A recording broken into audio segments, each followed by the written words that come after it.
Hi ಎಲ್ರಿಗೂ ನಮಸ್ಕಾರ. ಎಲ್ಲರೂ ಹೇಗಿದ್ದೀರಾ? ಎಲ್ಲರೂ ತುಂಬಾ ಚೆನ್ನಾಗಿದ್ದೀರಾ ಅಂದ್ಕೊಳ್ತೀನಿ. ಸ್ವಲ್ಪ ಕಾಫ್ ಆಗಿರೋದು 15 ಡೇಸಿಂದ, ಅದು ಕಂಪ್ಲೀಟಾಗಿ ಹುಷಾರೇ ಆಗ್ತಾಯಿಲ್ಲ. ಥ್ರೋಟ್ ಇನ್ಫೆಕ್ಷನ್ ಆಗಿದೆ ಅಂತ ಹೇಳಿದರು ಡಾಕ್ಟರು. ಸೊ ಹಂಗಾಗಿ ಅದು ಸ್ವಲ್ಪ ಟೈಮ್ ತೊಗೊಳ್ತಾ ಇದೆ. ವಾಯ್ಸ್ ಕೂಡ ಸ್ವಲ್ಪ ಚೇಂಜಸ್ ಆಗಿಬಿಟ್ಟಿದೆ. ಏನು ಮಾಡೋಕ್ಕಾಗಲ್ಲ. ನಾನು ಏನೇನು ಪ್ರಿಕಾಷನ್ಸ್ ಎಲ್ಲ ತೊಗೊಬೇಕು ಎಲ್ಲ ತೊಗೊತಾ ಇದ್ದೀನಿ, ಕ್ಯೂರ್ ಮಾಡ್ಕೊತಾ ಇದ್ದೀನಿ. ಸಿರಪ್ ಅಷ್ಟೇ ಸಜೆಸ್ಟ್ ಮಾಡಿದ್ರು. ಟ್ಯಾಬ್ಲೆಟ್ ಎಲ್ಲ ಈ ಟೈಮಲ್ಲೆಲ್ಲ ಜಾಸ್ತಿ ಕೊಡಲ್ಲ ಅಲ್ವಾ, ಸೊ ಹಂಗಾಗಿ ಸಿರಪ್ ಸಜೆಸ್ಟ್ ಮಾಡಿದ್ರು, ಅದನ್ನು ಕೂಡ ತೊಗೊತಾ ಇದ್ದೀನಿ. ಇನ್ನು ಇವತ್ತು ಸ್ಯಾಟರ್ಡೆ ಮಾರ್ನಿಂಗ್ ಬೆಳಗ್ಗೆಯಿಂದನೇ ಇವತ್ತು ನಾನು ವ್ಲಾಗ್ನ ಸ್ಟಾರ್ಟ್ ಮಾಡ್ತಾಯಿದ್ದೀನಿ. ಇವತ್ತು ಸ್ವಲ್ಪ ಸ್ಕ್ಯಾನಿಂಗ್ ಕೂಡ ಹೋಗೋದಿತ್ತು. ನಮ್ಮ ಮಗುದು ಹಾರ್ಟ್ ಬೀಟ್ ಸ್ಕ್ಯಾನಿಂಗಿಗೆ ಇವತ್ತು ಹೇಳಿದರು. ಅಂದರೆ ಇನ್ನೂ ನಾವು 4-5 ದಿನ ಬಿಟ್ಟು ಮಾಡಿಸ್ಬೇಕಾಗಿತ್ತು, ಬಟ್ ನಾವು ಊರಿಗೆ ಹೋಗ್ತೀವಿ ಅಂತ ಹೇಳಿದ್ರಿಂದ ಸರಿ ನೀವು ಬೇಗನೆ ಮಾಡಿಸ್ಕೊಳ್ಳಿ, ಪರವಾಗಿಲ್ಲ, ಏನೂ ತೊಂದರೆ ಇಲ್ಲ ಅಂತ ಹೇಳಿದ್ದಾರೆ. ಸೊ ಅಲ್ಲಿಗೆ ಇವಾಗ ಕನ್ಸಲ್ಟೇಷನ್ ತೊಗೊಳೋದಕ್ಕೆ ಅಂತ ನನ್ನ ಹಸ್ಬೆಂಡ್ ಹೋಗಿದ್ದಾರೆ. ಮತ್ತು ಇವತ್ತು ಸ್ವಲ್ಪ ಬೇಗನೆ ಎದ್ಬಿಟ್ಟಿದ್ದೀವಿ. ಇದಕ್ಕೆ ಮುಖ ಎಲ್ಲ ಒಂಥರ ಊದ್ಕೊಂಡಂಗೆ ಆಗಿಬಿಟ್ಟಿದೆ, ಸ್ವಲ್ಪ ಕಣ್ಣೆಲ್ಲ ಊದ್ಕೊಂಡಂಗೆ ಆಗಿಬಿಟ್ಟಿದೆ. ಇವತ್ತೊಂದು ಜ್ಯುವೆಲ್ರಿನ ರೆಂಟಲ್ಗೆ ಕೂಡ ಕಳಿಸ್ಬೇಕಾಯಿತು. ಸ್ವಲ್ಪ ಜನಕ್ಕೆ ಗೊತ್ತಿರುತ್ತೆ ಅನಿಸುತ್ತೆ, ನಾನು ರೆಂಟಲ್ ಜ್ಯುವೆಲ್ರಿ ಬಿಸ್ನೆಸ್ ಕೂಡ ಮಾಡ್ತೀನಿ. ಸೊ ಹಾಗಾಗಿ ಒಂದು ಕ್ಲೈಂಟ್ಗೆ ಇವತ್ತು ನಾನು ಜ್ಯುವೆಲ್ರಿನ ಕಳಿಸ್ಬೇಕಾಗಿತ್ತು. ಜ್ಯುವೆಲ್ರಿನೆಲ್ಲ ನಾನು ಬೆಳಗ್ಗೆ ಎದ್ದೇನೆ ಪ್ಯಾಕ್ ಮಾಡಿಕೊಂಡು ಅವ್ರಿಗೆ ಒಂದು ವೀಡಿಯೋ ಕಾಲ್ನ ಮಾಡಿಬಿಟ್ಟು ಅವ್ರಿಗೆಲ್ಲ ಜ್ಯುವೆಲ್ರಿನ ತೋರಿಸ್ಬಿಟ್ಟೇ ನಂತರ ಪ್ಯಾಕ್ ಮಾಡಿ ಕಳಿಸ್ಕೊಡ್ತೀನಿ. ಯಾಕಂದರೆ ಏನು ಮಿಸ್ ಆಗಬಾರ್ದು ಮತ್ತು ಕ್ಲೈಂಟ್ಗೆ ನಮ್ಮಿಂದ ಯಾವುದೇ ರೀತಿ ತೊಂದರೆ ಆಗಬಾರ್ದು ಅಂತ ಹೇಳಿ. ನನ್ನ ಹತ್ರ ತುಂಬಾ ಜ್ಯುವೆಲ್ರಿ ಕಲೆಕ್ಷನ್ಸ್ ಇದೆ. ಇಮಿಟೇಷನ್ ಜ್ಯುವೆಲ್ರೀಸ್ ಆಗಿರ್ಬೋದು, ವಿಕ್ಟೋರಿಯನ್ ಸೆಟ್ಸ್ ಆಗಿರ್ಬೋದು, ಎಲ್ಲದೂ ಅವೈಲೇಬಲ್ ಇದೆ. ಯಾರಿಗಾದರೂ ಈ ವಿಡಿಯೋ ನೋಡ್ತಾ ಇರೋರಿಗೆ ಅವಶ್ಯಕತೆ ಇದೆ ಅಂದರೆ, ನಿಮ್ಮ ಅಕೇಶನ್ಸ್ಗೆ ಕೂಡ ನೀವು ರೆಂಟಲ್ ಜ್ಯುವೆಲರಿನ ಹುಡುಕ್ತಾ ಇದ್ದರೆ ನನ್ನ ಪೇಜ್ನ ನಾನಿಲ್ಲಿ ಈ ವಿಡಿಯೋ ಡಿಸ್ಕ್ರಿಪ್ಷನಲ್ಲಿ ಮೆನ್ಷನ್ ಮಾಡಿರ್ತೀನಿ. ನೀವು ನನಗೆ ಅಲ್ಲಿ DM ಮಾಡಿ ಎನ್ಕ್ವೈರೀಸ್ನ ಮಾಡ್ಕೊಳ್ಬೋದು. ನಾನು ನಿಮಗೆ ಎಲ್ಲ ಫೋಟೋಸ್ನ ಕೂಡ ಕಳಿಸ್ತೀನಿ ಜ್ಯುವೆಲರಿದು. ನಿಮ್ಗೆ ಇಷ್ಟ ಆಗೋದನ್ನು ನೀವು ಬುಕ್ ಮಾಡ್ಕೊಳ್ಬೋದು. ಇನ್ನು ಜ್ಯುವೆಲರಿನ ನಾನು ಪೋರ್ಟರ್ ಮತ್ತು ಡನ್ಸೋ ಮೂಲಕ ಕೂಡ ರೆಂಟಲ್ಗೆ ಕಳಿಸ್ಕೊಡ್ತೀನಿ. ಸೊ ನಿಮಗೆ ಕೂಡ ಕನ್ವಿನಿಯೆಂಟ್ ಆಗಿರಲಿ ಅಂತ ಇವಾಗಷ್ಟೇ ಜ್ಯುವೆಲ್ರಿನೆಲ್ಲ ಪೋರ್ಟರ್ ಮಾಡಿದೆ. ಇವಾಗ ಆನ್ಲೈನಲ್ಲಿ ಏನು ಸಿಗಲ್ಲ ಅಂತ ಹೇಳೋದು, ಎಲ್ಲ ಅವೈಲೇಬಲ್ ಇದೆ. ಅದರಿಂದ ನಿಜವಾಗ್ಲೂ ಸಖತ್ ಹೆಲ್ಪ್ ಆಗುತ್ತೆ. ಸೊ ಬೆಳಗ್ಗೆ ಎಷ್ಟು ಬೇಗ ಅರ್ಲಿ ಮಾರ್ನಿಂಗ್ ಕೂಡ ನಾವು ಕಳಿಸ್ಬೋದು, ಎಷ್ಟು ನೈಟ್ ಆದರೂ ಕೂಡ ನಾವು ಇವಾಗ ಪೋರ್ಟರು ಡನ್ಸೋ ಯೂಸ್ ಮಾಡಿಕೊಂಡು ನಮ್ಮ ಥಿಂಗ್ಸ್ನ ಬೇರೆ ಕಡೆ ಕಳಿಸ್ಬೋದು. ಸೊ ಹಂಗಾಗಿ ಪೋರ್ಟರ್ನ ಬುಕ್ ಮಾಡಿಬಿಟ್ಟು ಇವಾಗ ಕ್ಲೈಂಟಿಗೆ ನಂಗೆ ಕಳಿಸಿದ್ದೀನಿ. ನಿಮಗೂ ಕೂಡ ಯಾರಿಗಾದರೂ ಎನ್ಕ್ವೈರೀಸ್ ಇದ್ದರೆ, ಏನೇ ಇದ್ರೂ ನೀವು ನನಗೆ DM ಮಾಡಿ ಎನ್ಕ್ವೈರೀಸ್ನ ಮಾಡ್ಕೊಳ್ಬೋದು. ನಾನು ನಿಮಗೆ ರಿಪ್ಲೈ ಮಾಡ್ತೀನಿ, ಏನಾದರೂ ಜ್ಯುವೆಲರೀಸ್ ರೆಂಟ್ಗೆ ಬೇಕು ಅನ್ನೋದಾದರೆ. ಇವಾಗ ಅದಾದಮೇಲೆ ತಿಂಡಿನ ಮಾಡ್ಕೊಬೇಕು. ತಿಂಡಿಗೆ ಅಂತೇಳಿ ನಾನು ಸ್ವಲ್ಪ ರಾತ್ರಿನೇ ಸ್ವಲ್ಪ ಪ್ರಿಪ್ರೇಷನ್ಸ್ ಎಲ್ಲ ಮಾಡಿಟ್ಟಿದ್ದೀನಿ. ಅಂದರೆ ಏನು ಮಾಡೋಣ ಅಂತ ಡಿಸೈಡ್ ಮಾಡಿಬಿಟ್ಟಿದೆ. ಇವತ್ತು ನಾನು ಬೀಟ್ರೋಟ್ ದೋಸೆನ ಮಾಡ್ಕೊತಾ ಇದ್ದೀನಿ. ಅದ್ರ ಜೊತೆಗೆ ಹಲಸಂಡೆ ಕಾಳು, ಬಿಳಿ ಹಲಸಂಡೆ ಕಾಳು ಅಂತೀವಲ್ವ, ಅದನ್ನು ಕೂಡ ನೆನೆಸಿಟ್ಟಿದೆ. ಇದನ್ನು ಗ್ರೇವಿ ಮಾಡ್ಕೊಳ್ಳೋಣ ಅಂತ ಹೇಳಿ. ಸೊ ಎರಡೂ ರೆಸಿಪಿನ ನಾನು ನಿಮ್ಮ ಜೊತೆ ಶೇರ್ ಮಾಡ್ತೀನಿ. ಸೊ ಬೇಗ ಬೇಗ ತಿಂಡಿ ಎಲ್ಲ ಮುಗಿಸ್ಕೋಬೇಕು. ನನ್ನ ಹಸ್ಬೆಂಡ್ ಕನ್ಸಲ್ಟೇಷನ್ ಬಂದಮೇಲೆ ಅವರು ಎಷ್ಟು ಗಂಟೆಗೆ ಬರಬೇಕು ಅಂತ ಹೇಳ್ತಾರೆ. ಅಷ್ಟರಲ್ಲಿ ನಾವು ಎಲ್ಲ ಮುಗಿಸ್ಕೊಂಡ್ರೆ, ತಿಂಡಿ ಎಲ್ಲ ಮುಗಿಸ್ಕೊಂಡ್ರೆ ಆರಾಮಾಗಿ ಹೋಗ್ಬೋದು. ಇನ್ನೂ ಗೊತ್ತಿಲ್ಲ ಸ್ಕ್ಯಾನಿಂಗಿಗೆ ಹೆಂಗೆ ಹೋಗಬೇಕು ಏನು ಅಂತ ಎಲ್ಲ. ಅವ್ರು ಏನು ಸಜೆಸ್ಟ್ ಮಾಡಿರಲಿಲ್ಲ, ಅಂದರೆ ಖಾಲಿ ಹೊಟ್ಟೆಯಲ್ಲಿ ಹೋಗ್ಬೇಕಾ, ಟಿಫನ್ ಮಾಡ್ಕೊಂಡು ಹೋಗ್ಬೇಕಾ, ಏನೂ ಗೊತ್ತಿಲ್ಲ. ನೋಡಬೇಕು ಇವಾಗ ಅವ್ರು ಹೋಗಿ ಹೇಳ್ಕೊಂಡು ಬಂದಮೇಲೆ, ಅಂದರೆ ಕೇಳ್ಬಿಟ್ಟು ಬಂದಮೇಲೆ ಗೊತ್ತಾಗುತ್ತೆ ಏನು ಮಾಡಬೇಕು ಅಂತ. ಸೊ ಅದಕ್ಕೆ ಸ್ವಲ್ಪ ಪ್ರಿಪೇರ್ ಮಾಡಿ ಇಟ್ಕೊಂಡ್ಬಿಡೋಣ. ಇನ್ ಕೇಸ್ ತಿಂಡಿ ತಿನ್ಕೊಂಡೇ ಬರ್ಬೋದು ಅಂತಂದರೆ ತಿನ್ಕೊಂಡು ಹೋಗ್ಬಿಡೋಣ ಅಂತ ಅಂದ್ಕೊಂಡಿದ್ದೀವಿ. ನಾವು ಲಾಸ್ಟ್ ವ್ಲಾಗಲ್ಲಿ ಒಂದು ಪ್ರೋಟೀನ್ ಪೌಡರ್ನ ಶೇರ್ ಮಾಡಿದೆ ಅಲ್ವಾ, ನಿಜವಾಗ್ಲೂ ಟ್ರೈ ಮಾಡಿ, ತುಂಬಾ ಹೆಲ್ತ್ಗೆ ಒಳ್ಳೆಯದು. ಟೇಸ್ಟ್ ಅಂತೂ ಹೆಂಗಿದೆ ಅಂತ ನಾನು ಎಕ್ಸ್ಪ್ಲೈನೇ ಮಾಡೋಕ್ಕಾಗಲ್ಲ. ನಿಜವಾಗ್ಲೂ ತುಂಬಾ ಚೆನ್ನಾಗಿದೆ.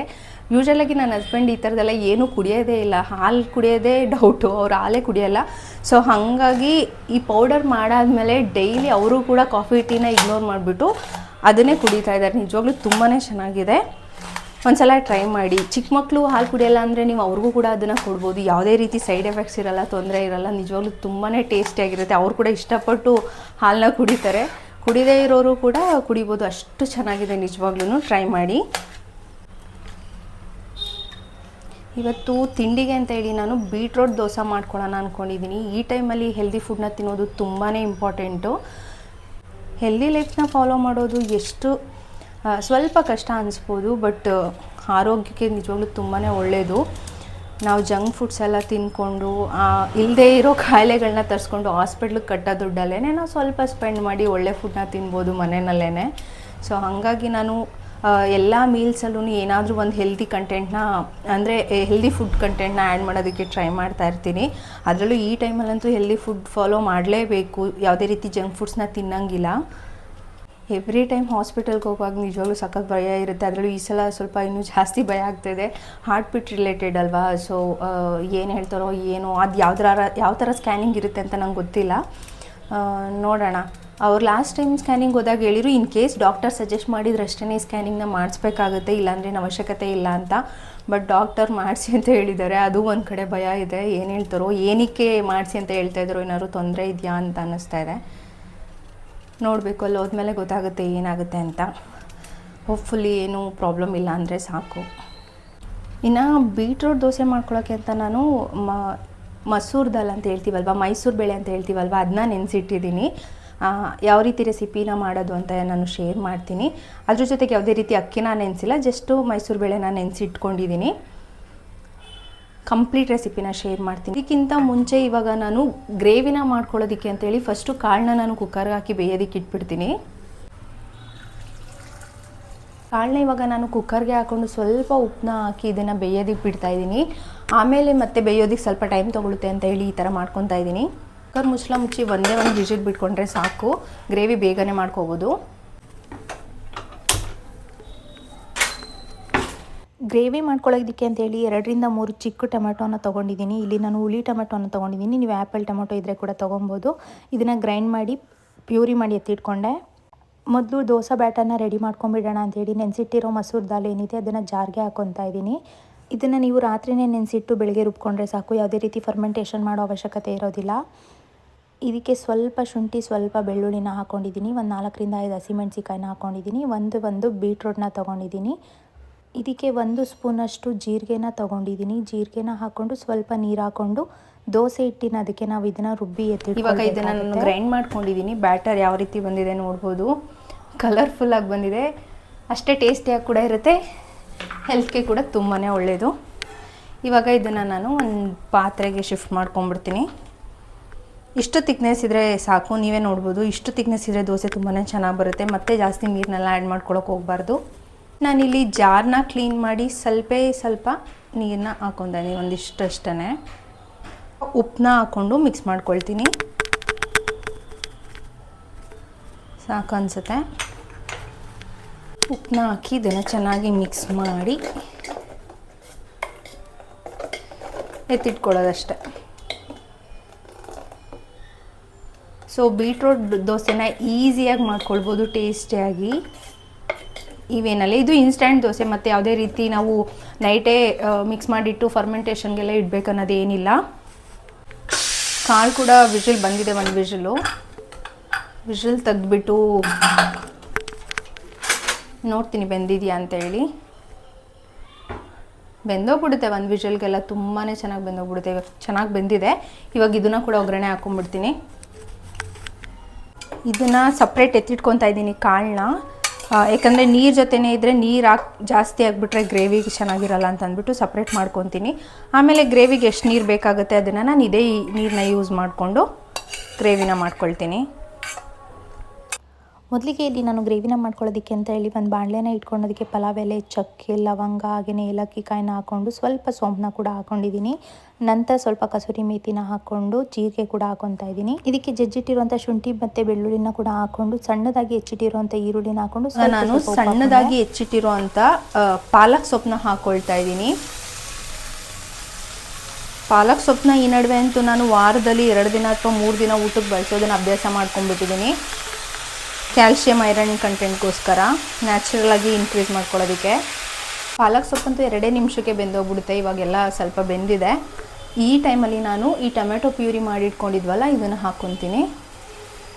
ಪ್ಯೂರಿನ ಹಾಕಿ ನಾವು ಚೆನ್ನಾಗಿ ಹುರ್ಕೋಬೇಕಾಗುತ್ತೆ. ಹಸಿ ಸ್ಮೆಲ್ಲೆಲ್ಲ ಹೋಗಿ, ರಾ ಸ್ಮೆಲ್ಲೆಲ್ಲ ಹೋಗಿ, ಅದು ಸ್ವಲ್ಪ ಎಣ್ಣೆ ಬಿಟ್ಕೊಳ್ಳೋವರೆಗೂ ಚೆನ್ನಾಗಿ ಹುರ್ಕೊಂಡ್ರೆ ಟೇಸ್ಟ್ ತುಂಬ ಚೆನ್ನಾಗಿರುತ್ತೆ. ಅರಿಶಿನ ಪುಡಿನ ಹಾಕ್ಕೊತಾ ಇದ್ದೀನಿ.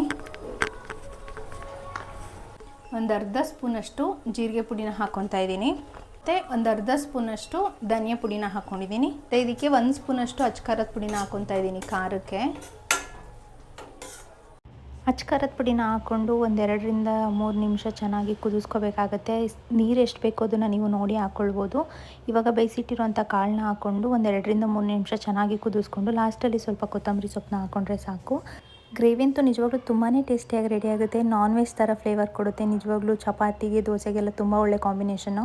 ಇನ್ನು ದೋಸೆ ವಿಚಾರಕ್ಕೆ ಬಂದರೆ ದೋಸೆ ಅಂತೂ ನಾನು ಎಕ್ಸ್ಪೆಕ್ಟ್ ಮಾಡಿದ ಥರ ಬರಲಿಲ್ಲ. ಅಂದರೆ ಬ್ಯಾಟರ್ ಎಲ್ಲ ತುಂಬಾ ಚೆನ್ನಾಗಿ ಬಂದಿತ್ತು, ಟೇಸ್ಟ್ ಕೂಡ ತುಂಬಾ ಚೆನ್ನಾಗಿತ್ತು.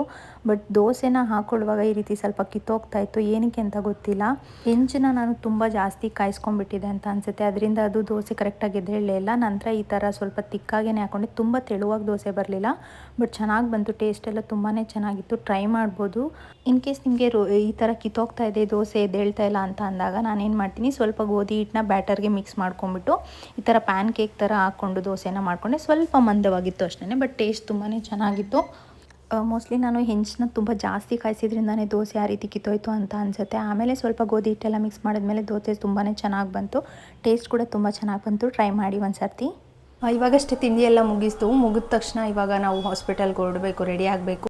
ಮೊದಲು ಸ್ಕ್ಯಾನಿಂಗ್ ಎಲ್ಲ ಮಾಡಿಸ್ಕೊಂಡ್ಬಿಟ್ಟು ನಂತರ ನಾವು ಕನ್ಸಲ್ಟೇಷನ್ಗೆ ಕೂಡ ಹೋಗಬೇಕಾಗಿತ್ತು. ಫಸ್ಟು ಸ್ಕ್ಯಾನಿಂಗ್ ಮಾಡಿಸೋದಕ್ಕೆ ಅಂತಲೇ ಹೋಗ್ಬಿಟ್ವಿ. ಸ್ಕ್ಯಾನಿಂಗ್ ಅಂತ ಹೋದ್ಮೇಲೆ ಅಲ್ಲಿ ನಾವು ಫಸ್ಟು ಬೆಳಗ್ಗೆನೇ ಹೋಗಿ ಕನ್ಸಲ್ಟೇಷನ್ ತೊಗೊಂಡ್ರು ಕೂಡ ತುಂಬಾ ಕ್ಯೂ ಇರುತ್ತೆ. ಅದನ್ನೆಲ್ಲ ಮುಗಿಸ್ಕೊಂಡು ನಂತರ ಹಾಸ್ಪಿಟಲ್ ಕೂಡ ಡಾಕ್ಟರ್ ಅವೈಲೇಬಲ್ ಇದ್ದರು ಅಂತೇಳಿ ಮಧ್ಯಾಹ್ನನೇ ಹಾಸ್ಪಿಟಲ್ಗೆ ಕೂಡ ಹೋಗ್ಬಿಟ್ಟು ಮನೆಗೆ ಬಂದ್ವಿ. ಇನ್ನು ಅಲ್ಲಿಂದನೇ ಬರೋಷ್ಟರಲ್ಲಿ ನನ್ನ ಹಸ್ಬೆಂಡ್ಗೆ ಏನೋ ಕೆಲಸ ಇದೆ ಅಂತ ಹೇಳಿ ಅರ್ಜೆಂಟ್ ಕೆಲಸ, ಅವ್ರು ತುಂಬ ಅರ್ಜೆಂಟಲ್ಲಿ ಮನೆಗೆ ನನ್ನನ್ನು ಡ್ರಾಪ್ ಮಾಡಿಬಿಟ್ಟು ಅವರು ರೆಡಿ ಆಗಿಬಿಟ್ಟು ಹೋದರು. ಸೊ ಖಾಲಿ ಹೊಟ್ಟೆನಲ್ಲಿ ಹೋಗ್ತಾರೆ ಅಂತ ಹೇಳಿ ಆ್ಯಪಲ್ ಸ್ಮೂದಿನ ಮಾಡಿದೆ. ಇದನ್ನು ನಾನು ರೆಸಿಪಿ ಎಲ್ಲ ಏನು ಶೂಟ್ ಮಾಡೋಕ್ಕೆ ಹೋಗಲಿಲ್ಲ, ಯಾಕಂದರೆ ನಾನು ಆಲ್ರೆಡಿ ಶಾರ್ಟ್ ವೀಡಿಯೋದಲ್ಲಿ ಮತ್ತು ರೀಲ್ಸ್ನಲ್ಲಿ ಅಪ್ಲೋಡ್ ಮಾಡಿದ್ದೀನಿ. ಹಾಗಾಗಿ ಇದನ್ನು ನಾನು ಎಕ್ಸ್ಟ್ರಾ ರೆಸಿಪಿನ ಶೂಟ್ ಮಾಡ್ಕೊಂಡಿಲ್ಲ. ಇನ್ನು ಇವಾಗಷ್ಟೇ ಸ್ಕ್ಯಾನಿಂಗ್ ಎಲ್ಲ ಮುಗಿಸ್ಕೊಂಡು ಮನೆಗೆ ಬಂದ್ವಿ. ಬಂದ ತಕ್ಷಣ ನನ್ನ ಹಸ್ಬೆಂಡ್ ಸ್ವಲ್ಪ ಹೊರಗಡೆ ಕೆಲಸ ಇದೆ ಅಂತ ಹೇಳಿ ಅರ್ಜೆಂಟಲ್ಲಿ ಹೊರಡ್ತಾಯಿದ್ರು. ಸೊ ಊಟ ಕೂಡ ಏನೂ ಮಾಡಿರಲಿಲ್ಲ, ಅಡುಗೆನೂ ಏನು ಮಾಡಿರಲಿಲ್ಲ. ಇವಾಗ ಬಂದು ಮಾಡ್ಕೊಳ್ಳೋಣ ಅಂದ್ಕೊಂಡು ಹಾಗೆ ಹೋಗಿದ್ವಿ ಬೆಳಗ್ಗೆ. ಅವರು ಇಲ್ಲ ಅರ್ಜೆಂಟ್ ಹೋಗಲೇಬೇಕು, ನೀನು ಮಾಡ್ಕೊಂಬಿಡು ಏನಾದ್ರೂ ಅಂತ ಹೇಳಿಬಿಟ್ಟು ಅರ್ಜೆಂಟಲ್ಲಿ ಹೋಗ್ತಾಯಿದ್ರಲ್ವ, ಸರಿ ಖಾಲಿ ಹೊಟ್ಟೆನಲ್ಲೇ ಇರ್ತಾರೆ ಅಂತ ಹೇಳ್ಬಿಟ್ಟು ಆ್ಯಪಲ್ ಸ್ಮೂದಿನ ಮಾಡಿಕೊಟ್ಟೆ. ಈ ರೆಸಿಪಿನ ನಾನು ಆಲ್ರೆಡಿ ನಂದು ಯೂಟ್ಯೂಬ್ ಶಾರ್ಟ್ಸಲ್ಲಿ ಮತ್ತು ರೀಲ್ಸಲ್ಲಿ ಶೇರ್ ಮಾಡಿರೋದ್ರಿಂದ ಮತ್ತೆ ನಾನು ಇದನ್ನು ಶೇರ್ ಮಾಡ್ತಾಯಿಲ್ಲ. ತುಂಬಾ ಟೇಸ್ಟಿಯಾಗಿರುತ್ತೆ, ಒಂದ್ಸಲ ಟ್ರೈ ಮಾಡಿ. ಅವರು ಕೂಡ ಇವಾಗ ಅದನ್ನು ಕುಡ್ಕೊಂಡು ಹೊರಟರು. ಇನ್ನು ನಾನು ಇವಾಗ ಕೂತಿದ್ದೀನಿ. ಇವಾಗ ಸ್ವಲ್ಪ ನಾನು ಹಾಸ್ಪಿಟಲ್ ರಿಪೋರ್ಟ್ಸ್ ಎಲ್ಲ ನೋಡಬೇಕು. ಸ್ಕ್ಯಾನಿಂಗ್ ಹೋಗುವಾಗ ಅಂತೂ ತುಂಬ ಭಯ ಇತ್ತು, ಇವತ್ತಂತೂ ತುಂಬಾ ಭಯ ಇತ್ತು. ಸ್ಕ್ಯಾನಿಂಗ್ ಆದಮೇಲೂ ಸಖತ್ ಭಯ ಇತ್ತು. ಡಾಕ್ಟರ್ ಕನ್ಸಲ್ಟೇಷನ್ ತೊಗೊಂಡು ಆಮೇಲೆ ಒಂದು ಕನ್ಫರ್ಮೇಷನ್ ಸಿಗೋವರೆಗೂ ಸಖತ್ ಭಯ ಇತ್ತು. ಸೊ ಫಸ್ಟು ನಾನು ಒಂದು ಸತಿ ನೋಡಿಬಿಡ್ತೀನಿ. ಇವಾಗ ಕನ್ಸಲ್ಟೇಷನ್ ಮುಗಿಸ್ಕೊಂಡು ಬಂದಿದ್ದೀನಿ, ಸ್ವಲ್ಪ ಸಮಾಧಾನ ಇದೆ. ಬಟ್ ಒಂದ್ಸಲ ನಾನು ರಿಪೋರ್ಟ್ಸ್ನ ಸುಮ್ಮನೆ ಜಸ್ಟ್ ನನ್ನ ರೆಫರೆನ್ಸ್ಗೋಸ್ಕರ ನಾನು ಒಂದು ಸತಿ ಚೆಕ್ ಮಾಡ್ಕೊಂಬಿಡ್ತೀನಿ.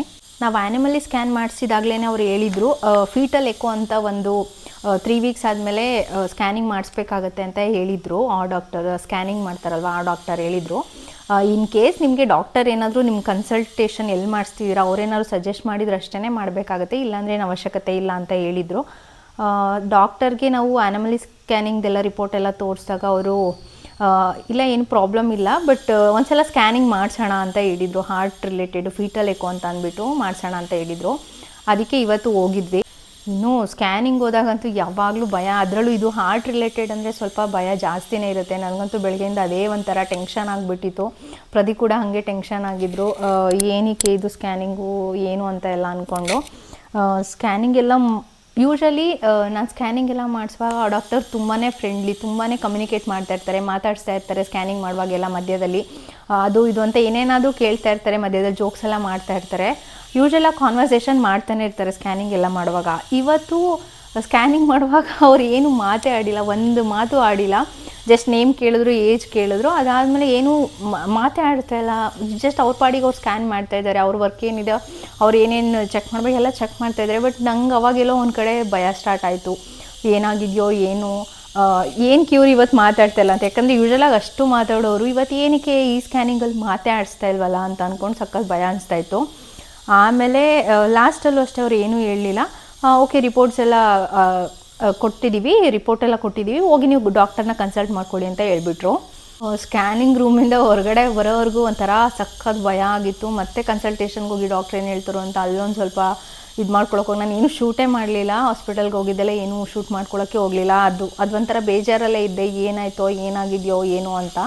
ಆಮೇಲೆ ಡಾಕ್ಟರು ರಿಪೋರ್ಟ್ಸ್ ಎಲ್ಲ ನೋಡಿಬಿಟ್ಟು ಏನೂ ಇಲ್ಲ, ಎಲ್ಲದೂ ನಾರ್ಮಲ್ ಆಗಿದೆ, ಹಾರ್ಟ್ ಬೀಟ್ ರಿಲೇಟೆಡ್ ಎಲ್ಲ ಕಂಪ್ಲೀಟಾಗಿ ನಾರ್ಮಲ್ ಇದೆ, ಏನೂ ತೊಂದರೆ ಇಲ್ಲ ಅಂತ ಅಂದ್ಬಿಟ್ಟು ಚೆಕ್ ಲಿಸ್ಟ್ ಎಲ್ಲ ಚೆಕ್ ಮಾಡಿಬಿಟ್ಟು ಕೊಟ್ಟರು. ಇದನ್ನು ನೋಡಿದ್ಮೇಲೆ ಅಂತೂ ಅವ್ರು ಹೇಳ್ತಿದ್ದಂಗೆ ನೆಕ್ಸ್ಟ್ ಡಾಕ್ಟರ್ ಹತ್ರ ಇನ್ನೇನು ಕೇಳೋಕ್ಕೆ ಹೋಗಿಲ್ಲ. ಫುಲ್ಲು ಸಮಾಧಾನ ಆಗೋಯ್ತು ನನಗೆ, ನನ್ನ ಹಸ್ಬೆಂಡ್ಗೆ. ಓಕೆ ಏನು ಪ್ರಾಬ್ಲಮ್ ಇಲ್ಲ ಅಂತ ಹೇಳಿ ನಾರ್ಮಲಿನ ಕನ್ಸಲ್ಟೇಷನ್ ಏನಿತ್ತು ಅದನ್ನೆಲ್ಲ ಮುಗಿಸ್ಕೊಂಡು ಅಲ್ಲಿಂದ ಹೊರಟ್ವಿ. ಎಲ್ಲ ಚೆನ್ನಾಗಿದೆ, ಮಗು ಬೆಳವಣಿಗೆ ಪ್ರತಿಯೊಂದೂ ಚೆನ್ನಾಗಿದೆ, ಹಾರ್ಟ್ ರಿಲೇಟೆಡ್ದೆಲ್ಲ ಏನೂ ತೊಂದರೆ ಇಲ್ಲ, ಏನು ವರಿ ಮಾಡೋವಂಥದ್ದಿಲ್ಲ ಅಂತ ಹೇಳಿದ್ರು. ನಾನು ಬೆಳಗ್ಗೆ ವೇರ್ ಮಾಡಿದ್ನಲ್ವ ಆ ನೈಟ್ ಸೂಟ್ ಬಂದು ನಾನು ರೀಸೆಂಟಾಗಿ ತರಿಸಿದ್ದು, ಮೀಶೋಯಿಂದ ತರಿಸಿದ್ದು. ಅದಂತೂ ಕ್ವಾಲಿಟಿ ವೈಸ್ ನಿಜವಾಗ್ಲೂ ತುಂಬಾ ಚೆನ್ನಾಗಿದೆ, ಪ್ರೈಸ್ ಕೂಡ ಅಷ್ಟೇ ತುಂಬಾ ಅಫೋರ್ಡಬಲ್ ಆಗಿದೆ. ಯಾರಾದರೂ ತೊಗೊಳೋದಿದ್ರೆ ನಾನು ಡಿಸ್ಕ್ರಿಪ್ಷನಲ್ಲಿ ನಾನು ಲಿಂಕ್ನ ಹಾಕಿರ್ತೀನಿ, ಒಂದ್ಸಲ ಚೆಕ್ ಮಾಡಿ ನಿಮ್ಗೆ ಇಷ್ಟ ಆದರೆ ನೀವು ಬೈ ಮಾಡ್ಬೋದು. ಕಾಟನ್ ಮೆಟೀರಿಯಲ್ ಆಗಿರೋದ್ರಿಂದ ತುಂಬ ಕಂಫರ್ಟಬಲ್ ಆಗಿದೆ, ಮತ್ತು ಎಲಾಸ್ಟಿಕ್ ಎಲ್ಲ ಅಷ್ಟೇ ತುಂಬ ಸಾಫ್ಟಾಗಿ ಕೊಟ್ಟಿದ್ದಾರೆ, ಮತ್ತು 2 ಪಾಕೆಟ್ ಕೂಡ ಕೊಟ್ಟಿದ್ದಾರೆ ಆ ಪ್ಯಾಂಟಲ್ಲಿ. ನಿಜವಾಗ್ಲೂ ತುಂಬಾ ಚೆನ್ನಾಗಿದೆ. ಯಾರಿಗಾದ್ರೂ ಇಂಟ್ರೆಸ್ಟ್ ಇದ್ದರೆ ಬೈ ಮಾಡಬೇಕು ಅಂತ ಅನ್ಸಿದ್ರೆ, ಇಷ್ಟ ಆದರೆ ನೀವು ನಾನು ಡಿಸ್ಕ್ರಿಪ್ಷನಲ್ಲಿ ಲಿಂಕ್ನ ಹಾಕಿರ್ತೀನಿ, ನೀವು ಬೈ ಮಾಡ್ಬೋದು. ಇನ್ನು ಸ್ಕ್ಯಾನಿಂಗ್ ಎಲ್ಲ ಮುಗಿಸ್ಕೊಂಡು ಮನೆಗೆ ಬರೋ ಅಷ್ಟರಲ್ಲೇ ಒಂದು ಪಾರ್ಸೆಲ್ ಕೂಡ ಬಂದಿತ್ತು. ಮೀಶೋಯಿಂದ ಒಂದು ಚಾಪರ್ನ ಆರ್ಡ್ರ್ ಮಾಡಿದ್ದೆ, ಅದು ಕೂಡ ಬಂದಿತ್ತು. ಇವಾಗ ಅದನ್ನು ಅನ್ಪ್ಯಾಕ್ ಮಾಡ್ತಾಯಿದ್ದೀನಿ.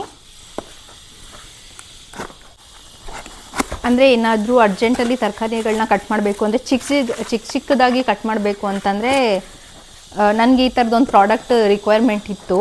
ನಾನು ಎಲೆಕ್ಟ್ರಿಕ್ಕೇ ತೊಗೊಳ್ಳೋಣ ಅಂತ ಅಂದ್ಕೊಂಡಿದ್ದು, ಬಟ್ ಎಲೆಕ್ಟ್ರಿಕ್ ಇವಾಗ ಸದ್ಯಕ್ಕೆ ಬೇಡ, ಇವಾಗ ಸದ್ಯಕ್ಕೆ ಇದನ್ನು ಟ್ರೈ ಮಾಡೋಣ, ತರಿಸಿ ನೋಡೋಣ ಅಂತ ತರಿಸಿದ್ದೀನಿ.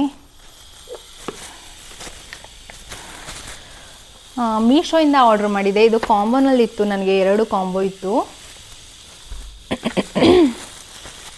ತೆಗ್ದು ನೋಡೋಣ ಇವಾಗ ಹೆಂಗಿದೆ ಅಂತ. ವಾವ್, ನಿಜವಾಗ್ಲೂ ಸಕ್ಕತ್ತಾಗಿದೆ. ಕ್ವಾಲಿಟಿ ಎಷ್ಟು ವೆಯ್ಟ್ ಇದೆ ಗೊತ್ತಾ? ಪ್ಲಾಸ್ಟಿಕ್ ಮೆಟೀರಿಯಲೇ, ಬಟ್ ಪ್ಲಾಸ್ಟಿಕ್ ಮೆಟೀರಿಯಲ್ ಕೂಡ ಎಷ್ಟು ಥಿಕ್ನೆಸ್ ಆಗಿದೆ ಅಂದರೆ ತುಂಬಾ ಚೆನ್ನಾಗಿದೆ, ತುಂಬ ಹ್ಯಾಂಡಿಯಾಗಿದೆ. ವೆರಿ ನೈಸ್, ನಿಜವಾಗ್ಲೂ ತುಂಬಾ ಚೆನ್ನಾಗಿದೆ. ನಾನು ಎಕ್ಸ್ಪೆಕ್ಟೇ ಮಾಡಿರಲಿಲ್ಲ ನಿಜವಾಗ್ಲೂ ಇದಿಷ್ಟು ಕ್ವಾಲಿಟಿ ವೈಸ್ ಚೆನ್ನಾಗಿ ಬರುತ್ತೆ ಅಂತ, ನಿಜ ಎಕ್ಸ್ಪೆಕ್ಟ್ ಮಾಡಿರಲಿಲ್ಲ. ಸಕ್ಕತ್ತಾಗಿದೆ. ಬ್ಲೇಡು 3 ಬ್ಲೇಡ್ಸ್ ಇದೆ. ಇದು ಒಂದು ಸ್ಮಾಲ್ ಬೌಲು, ಇದು ಒಂದು 475 ml ಏನೋ ಇಡ್ಸುತ್ತೆ. ನಿಜವಾಗ್ಲೂ ಇದು ಕೂಡ ಅಷ್ಟೇ ಸಖತ್ ಹ್ಯಾಂಡಿಯಾಗಿದೆ, ತುಂಬಾ ಚೆನ್ನಾಗಿದೆ. ಪ್ಲಾಸ್ಟಿಕ್ ಮೆಟೀರಿಯಲ್ ಅಂತೂ ಸಖತ್ ಹೆವಿಯಾಗಿ ಕೊಟ್ಟಿದ್ದಾನೆ, ಒಂಥರ ಅನ್ಬ್ರೇಕಬಲ್ ಪ್ಲಾಸ್ಟಿಕ್ ಬರುತ್ತಲ್ಲ ಆ ಥರ ಇದೆ. ನಿಜವಾಗ್ಲೂ ಚೆನ್ನಾಗಿದೆ. ಇನ್ನು ಅದ್ರ ಕಾಂಬೋನಲ್ಲೇ ಒಂದು ಚಿಕ್ಕದು ಒಂದು ದೊಡ್ಡದಿತ್ತು. ಇದು 475 ml, ಇದು 1000 ml. ಇದು ಚೆಕ್ ಮಾಡೋಣ ಹೆಂಗಿದೆ ಅಂತ. ಇದು ಕೂಡ ಅಷ್ಟೇ ತುಂಬಾ ಚೆನ್ನಾಗಿದೆ, ತುಂಬಾ ಥಿಕ್ನೆಸ್ ಆಗಿದೆ ಈ ಪ್ಲಾಸ್ಟಿಕ್ಕು, ಸೊ ಬೇಗ ಹಾಳಾಗಲ್ಲ. ನನಗೂ ಕೂಡ ಡೌಟ್ ಇತ್ತು ತರಿಸುವಾಗ ಇದು ಹೆಂಗಿರುತ್ತೋ ಏನೋ, ಅಷ್ಟು ಥಿಕ್ನೆಸ್ ಬರುತ್ತೋ ಇಲ್ವೋ ಅಂತೇಳಿ. ನಿಜವಾಗ್ಲೂ ತುಂಬಾ ಚೆನ್ನಾಗಿದೆ, ಸಖತ್ ಯೂಸ್ಫುಲ್ ಆಗುತ್ತೆ ಅಂತ ಅನಿಸುತ್ತೆ. ಇದರಲ್ಲಿ ಈ ಥರ ಬ್ಲೇಡ್ಸ್ನ ಕೊಟ್ಟಿದ್ದಾರೆ. ಆಲ್ಮೋಸ್ಟ್ 5 ಬ್ಲೇಡ್ಸ್ ಇದೆ ಇದರಲ್ಲಿ, ದೊಡ್ಡದ್ರಲ್ಲಿ 5 ಬ್ಲೇಡ್ಸ್ ಬರುತ್ತೆ.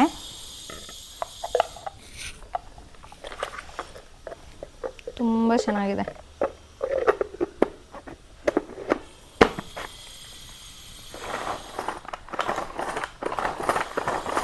ಬೆಳಗ್ಗೆ ಟೈಮ್ ಮಕ್ಳಿಗೆ ಟಿಫನ್ ಎಲ್ಲ ಮಾಡೋದಕ್ಕೆ ಅರ್ಜೆಂಟಲ್ಲೆಲ್ಲ ಮಾಡುವಾಗ ತರಕಾರಿ ಎಲ್ಲ ಕಟ್ ಮಾಡೋಕ್ಕೆ ಟೈಮ್ ಇರಲ್ಲ ನೋಡಿ, ಅಂಥವ್ರಿಗೆ ಇದು ನಿಜವಾಗ್ಲೂ ಸಖತ್ ಯೂಸ್ ಆಗುತ್ತೆ. ಸೊ 2 ಬಂದಿರೋದ್ರಿಂದ 2 ಕ್ವಾಂಟಿಟಿ ತುಂಬಾ ಡಿಫ್ರೆಂಟ್ ಆಗಿದೆ. ಇದು 475 ml, ಇದು 1000 ml. ನಿಜವಾಗ್ಲೂ ಕ್ವಾಲಿಟಿ ವೈಸ್ ಅಂತೂ ಸಖತ್ತಾಗಿದೆ. ಯಾರಾದರೂ ಬೈ ಮಾಡಬೇಕು ಅಂತ ಅಂದರೆ ಇಡೀ ನನ್ನ ಡಿಸ್ಕ್ರಿಪ್ಷನಲ್ಲಿ ಈ ಪ್ರಾಡಕ್ಟ್ಸ್ ಲಿಂಕ್ನ ಹಾಕಿರ್ತೀನಿ. ನಾನು ಡಿಸ್ಕ್ರಿಪ್ಷನಲ್ಲಿ ಈ ಲಿಂಕ್ನ ಹಾಕಿರ್ತೀನಿ, ಖಂಡಿತ ನೀವು ಬೈ ಮಾಡ್ಬೋದು. ಕ್ವಾಲಿಟಿ ವೈಸ್ ಅಂತೂ ತುಂಬಾ ಚೆನ್ನಾಗಿದೆ. ನಾನು ಎಕ್ಸ್ಪೆಕ್ಟೇ ಮಾಡಿರಲಿಲ್ಲ ನಿಜವಾಗ್ಲೂ ಇಷ್ಟು ಚೆನ್ನಾಗಿರೋ ಚಾಪರ್ ಸಿಕ್ಕುತ್ತೆ ಅಂತ. ಅದು ಕಡಿಮೆ ಪ್ರೈಸ್ಗೆ, ಕಾಮನಲ್ಲೇ ಇದ್ದಿದ್ದು ಕಡಿಮೆ ಪ್ರೈಸ್ಗೆ. ಪ್ರೈಸ್ ಎಷ್ಟು ಅಂತ ನಾನು ಮರ್ತ್ಕೊಂಡ್ಬಿಟ್ಟಿದ್ದೀನಿ, ಬಟ್ ಕಡಿಮೆ ಪ್ರೈಸ್ ಅಂತ ನೆನಪಿದೆ.